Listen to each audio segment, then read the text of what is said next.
How to add page numbers in Google Docs. So that is what I'm going to show you guys in this super quick and easy tutorial. So let's get started. So the first thing that we need to do in this untitled document is to just double click on this upper part right here. And then once you do that, this will pop up.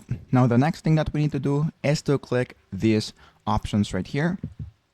And then once you click the options, just click the page numbers.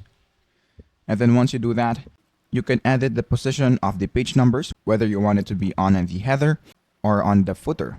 Now I'm just going to leave it as it is.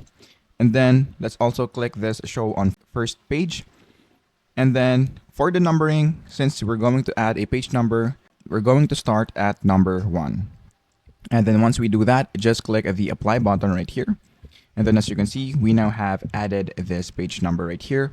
And if we look right here on the bottom, if we add some text right here, as you can see, we now have this number right here on the second page, and same goes for the third page, and so on and so forth. So that is pretty much it. That is how you add a page number in Google Docs.